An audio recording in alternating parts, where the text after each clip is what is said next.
University మంచి భవిష్యత్తు కోసం తెలుగు విద్యార్థులు ఇష్టపడే యూనివర్సిటీ. కాల్ 9059052378 9059052379.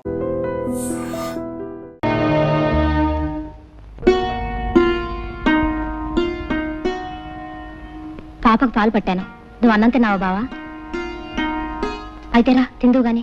జ్యోతి, ఏం బావా? నీకు విషయం చెప్పాలి. ఏమిటది? రేపటి నుంచి నువ్వు ఇంటికి రావచ్చు. బావా? అవును జ్యోతి, నువ్వు రోజు ఇంటికి వస్తున్నావు. నా బిడ్డకు తల్లి లేని లోటు. నిజానికి నీకు నేను ఎంతో రుణపడి ఉన్నాను. కానీ లోకులు వాళ్ళ నోళ్ళు ఊరుకు నిన్ను నన్ను కలిపి కట్టుకథలు అల్లుతారు. నాకు ఎలాగో తీర నష్టం జరిగిపోయింది. తలెత్తుకోలేక సంఘంలో చేవచేవలా బ్రతుకుతున్నాను. నా వల్ల కానీ నా బిడ్డ వల్ల కానీ నీ బ్రతుకు ఎలాంటి కష్టం కలగకూడదు. నీ భవిష్యత్తుకి ఎలాంటి నష్టం జరగకూడదు. నీ పెళ్లికి ఎలాంటి అంతరాయం కలగకూడదు. అందుకే రేపటి నుంచి నువ్వు ఇంటికి రాకుండా ఉంటే మంచిది అని అర్థం చేసుకో. అమ్మా ఏడుస్తావు. బావన్న దాంట్లో తప్పే ఉంది. నీ మంచి కోరే చెప్పాడు. పాపిస్ట్ చేసిన పని వల్ల మనందరూ వేడవలసి వచ్చింది. నేను వెళ్ళకపోతే బావ ఒకడు పాపను ఎలా చూసుకుంటాడు? దానికి ఏ టైంకి ఏం కావాలో అన్ని అమర్చి పెట్టగలరా? నిజమే, కానీ మనం ఏం చేయగలం? పసిబిడ్డ నువ్వు చూసుకోలేవు బాబు. నేను తీసుకెళ్తానంటే నా మాట విన్నాడా? ఇదంతా మన కర్మ.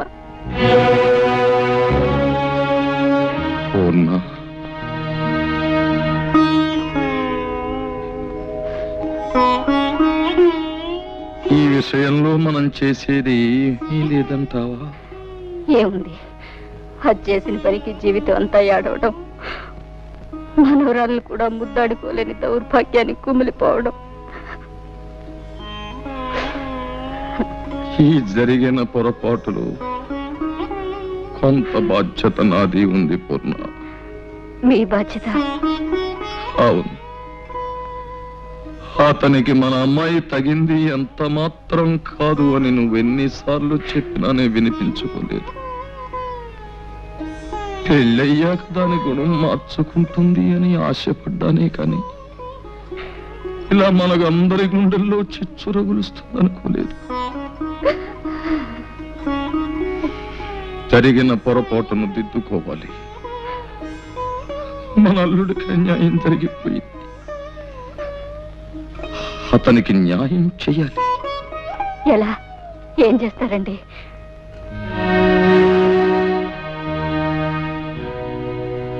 అతనికి మన జ్యోతినిచ్చి పెళ్లి చెయ్యాలి. ఏమిటి మావయ్య ఉన్నది? నాకు మళ్ళీ పెళ్ళే? వద్దు మావయ్య, నాకు అలాంటి ఆలోచన లేదు. నాతో కలిసి 7 అడుగులు వేసిన మనిషి, నాతోనే జీవితాంతం గడుపుతాన్న మనిషి మధ్యలోనే మాట తప్పి వెళ్ళిపోయిన తర్వాత మళ్ళీ ఇంకో బంధం ఎందుకు మావయ్య? ఎలాగో ఒంటరి వాడిని అయిపోయాను. ఈ జీవితం లాగే ఒంటరిగానే గడిచిపోయి నా జీవితం ఆరిపోయిన దీపం లాంటిది.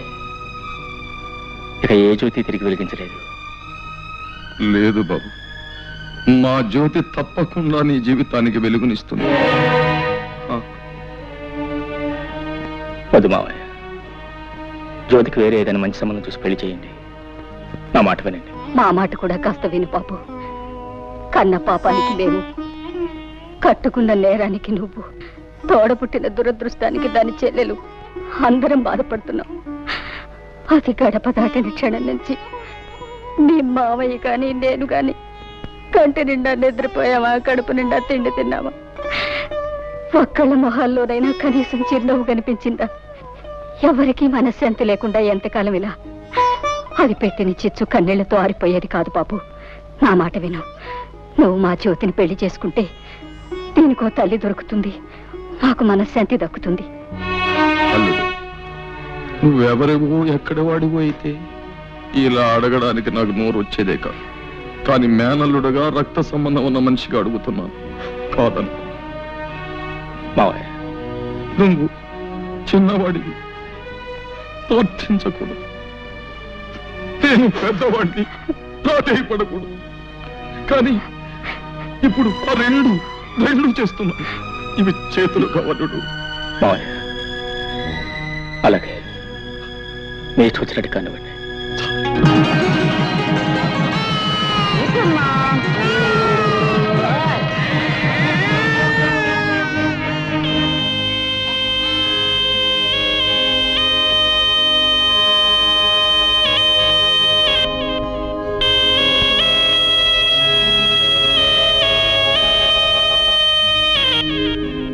అమ్మా జానకి,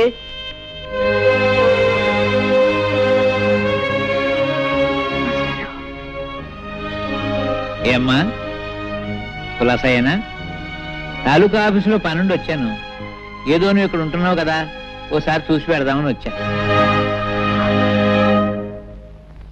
హా, అబ్బో ఇల్లు చాలా బాగుందమ్మా, చాలా పెద్ద ఇల్లు. ఈ సోఫాలు, కుర్చీలు, టేబుల్స్, లైట్స్ చాలా ఖరీదుంటాయనుకుంటాను. చాలా సంతోషం తల్లి. మీ నాన్న ఏడుస్తూ అన్నాడు, ఒరే పంతులు పెద్దది ఎలా చేసింది ఏంట్రా అన్నాడు. నేనన్నాను, ఊరుకోరా పిచ్చోడా, అదేం తెలివి తక్కువది కాదు, ఏదో గొప్పతనం లేదే ఇంత పని చేస్తుందా అని నేనన్నాను. నేను అన్నది కరెక్టేనమ్మో, లేకపోతే ఆ పేదరాంబాబు నీకు ఇవన్నీ ఎక్కడ తెచ్చిపెట్టగలడు? అమ్మా అతను అదే ఇంతకీ అతను ఏమన్నారు జానకమ్మ తల్లి? భర్త అనడానికి కుదరదు, ఎందుకంటే అతను నీ మెళ్ళలో తాడి కట్టలేదు కనుక. పోనీ నేను అతని భార్య అందామా, అది కుదరదు. ఏమనాలబ్బా, ఏమిటో ఏమనాలు యథోపరికి తోచావడం లేదు. పాఠాలంటే చెప్తాను గాని భాష గురించి అంతగా తెలియదమ్మా. పోనీ ఏమనాలో నువ్వు, అదేమిటమ్మా, అదేమిటి ఎడుతున్నావా? Silence silence silence. నువ్వేదో ఆనందంగా సుఖంగా ఉన్నావేమో చూసి పెడదామని నేను వస్తే ఏడుస్తావేమిటమ్మా? Silence silence. అమ్మా ఏడవకూడదు. మాస్టారు, నేను తప్పు చేశాను మాస్టారు, తప్పు చేశాను. చచ్చ ఏడవకమ్మా, చేసిన తర్వాత తప్పని తెలిస్తే ప్రయోజనం లేదమ్మా. చూడమ్మా, నీకు గుర్తుందో లేదో, నీ చిన్నప్పుడు చదువుకునేటప్పుడు వేమన శతకంలో ఓ పద్యం, కులములోన ఒక్క గుణవంతుడుండిన కులము వెలయు వాని గుణము చేత. ఆ పద్యం నువ్వు తప్పు చదివితే నిన్ను నేను బెత్తంతో కొట్టాను. మరుసటి రోజు కరెక్ట్గా అప్పచెప్పావు. కానీ నీవు ఇప్పుడు పెద్దదానివి, బెత్తంతో మందలించవలసిన వయసు కాదు నీది. సరిదిద్దడానికి వీలున్న తప్పు కాదు నువ్వు చేసింది. అది పద్యం, ఇంకోసారి చదివితే వస్తుంది. కానీ ఇది జీవితం, ఇంకో జన్మ ఎత్తితే గాని చేసిన పొరపాటు సరిదిద్దబడదమ్మా. ఈ జన్మకింతే. సైలెన్స్ సైలెన్స్ అమ్మా. మాస్టారు బాగున్నారా మాస్టారు?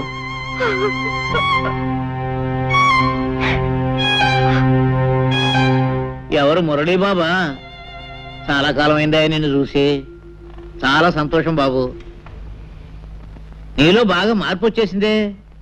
నీకు గుర్తుందా, చిన్నప్పుడు నువ్వు చదువుకునేటప్పుడు నేను ఇచ్చిన పాఠాలు నువ్వు గడగడ అప్పచెప్పేస్తుంటే మా మురళీబాబు చాలా తెలివిగలవాడు, బాగా చదివేసి పెద్ద పెద్ద ఉద్యోగాలు సంపాదించేసి కరెంటు ఉద్యోగాలు అవి చేసేసి మా ఊరికి పెద్ద పేరు తీసుకొస్తాడని నేను అందరికీ చెప్తుండేవాడిని. కానీ బాబు, మన ఊరి పేరు, పరువు, ప్రతిష్ట ఇలా బజారు పాలు చేస్తావని అనుకోలేదయ్యా. మాస్టారు అర్థమైంది మాస్టారు, మీరేమంటున్నారో అర్థమైంది. చూడండి, మేమేదో కాని పని చేశామనో చేయకూడని పని చేశామనో మీరందరూ అనుకోవటంలో తప్పు లేదు. కానీ ఒక్క విషయం ఆలోచించండి, ఆమెకు తన భర్తతో సుఖం లేదు. ఆమె లేకుండా నేను బ్రతకలేను. అందుకే అర్థం లేని ఈ కట్టుబాట్లని కాదనుకొని మేమిద్దరం కలిసి ఒక నిర్ణయానికి వచ్చి ఈ పని చేశాం. మేం చేసిన దాంట్లో తప్పే ఉంది. ఏమిటి ఏమిటి బాబు, నువ్వు చేసిన దాంట్లో తప్పేమీ లేదంటావా? ఆ సంగతి ఆ పిచ్చి పిల్లలు చెప్పవా బాబు. చూడు, ఏదో తప్పు చేశానని ఏడుస్తుంది పాపం. చూడు నాయనా, ఒక ఆడ మగ కలిసి కాపురం చేయడానికి రూపం, డబ్బు ముఖ్యం కాదయ్యా. అవే ముఖ్యం అయితే ఈ పవిత్ర భారతదేశంలో ఇన్ని సంసారాలు చల్లగా ఉండవు, ఉండబోవు. భర్తలో ఏదో లోపం చూశానని భార్య భర్తను వదిలేసి, భార్యలో ఏదో లోపం చూశానని భర్త భార్యను వదిలేస్తే మన సాంప్రదాయాలకి ఆచారాలకి అర్థం లేదు, మనకు బ్రతుకు లేదు నాయన. బాబు, అన్నేళ్లు లంకలో ఉండి నా భర్త వస్తాడు నన్ను రక్షిస్తాడని ఆశగా ఎదురు చూస్తూ జీవించింది కాబట్టే ఇన్ని వేల సంవత్సరాలైనా సీతాదేవిని ఇంకా దేవతగానే కొలుస్తున్నాం. భర్త కుష్ఠరోగైన నెత్తి మీద పెట్టుకుని అష్టకష్టాలు పడింది కాబట్టి సుమతిని మహాపతివ్రత అన్నాం. బహుశా వాళ్ళు నీ అంత తెలివిగలవాళ్ళు కాకపోవచ్చు. చివరికి ఖచ్చితంగా నేను చెప్పేది ఏమిటంటే, ముమ్మాటికి నువ్వు చేసింది తప్పు తప్పు తప్పు. మాస్టారు, ముసలివాడిని నేను ఏదైనా పొరపాటు మాట్లాడుంటే మన్నించు.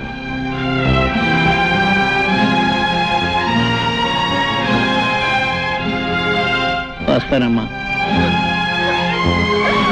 మాస్టారు, నేను మీ కూడా వచ్చేస్తాను. నన్ను మీతో పాటు తీసుకెళ్ళండి మాస్టారు, తీసుకెళ్ళండి.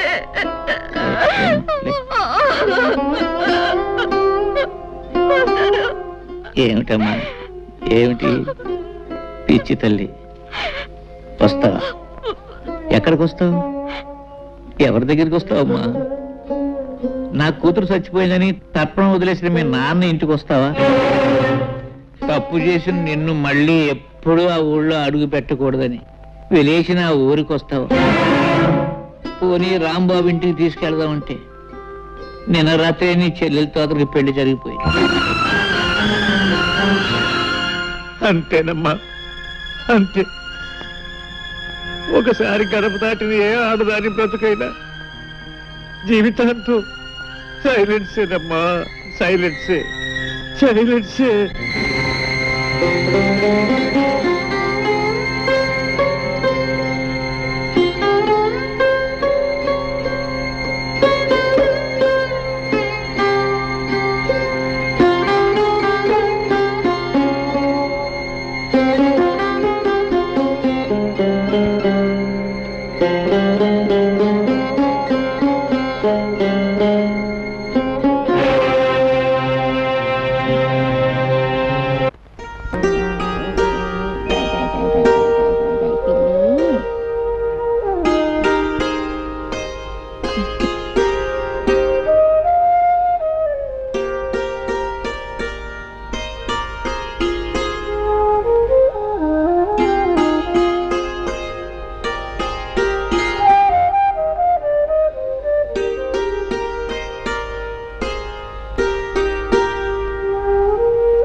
అయ్యో, ఉండు బావా.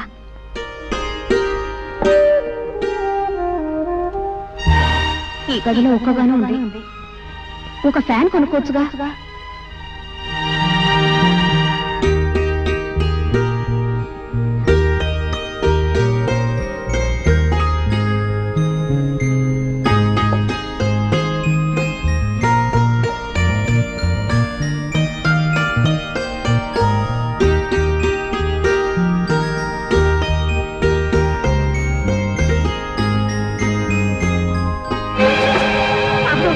అమ్మగారు కృష్ణాలు పోస్తున్న అంటించుకుంటున్నారు.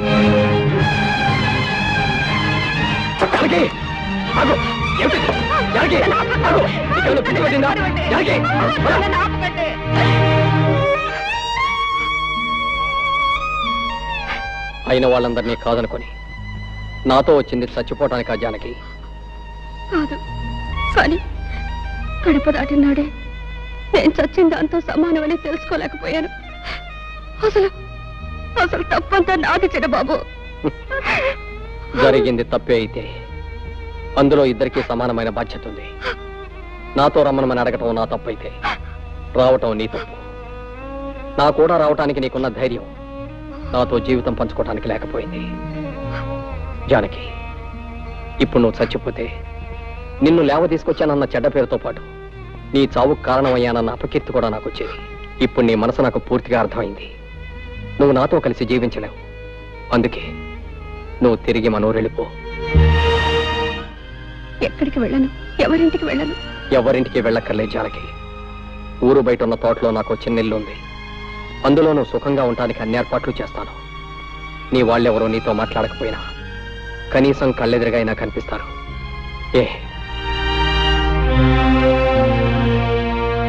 అయితే ప్రొద్దుటే ప్రయాణానికి సిద్ధంగా ఉండు. ఈ రాత్రికి అన్ని ఏర్పాట్లు చేస్తాను.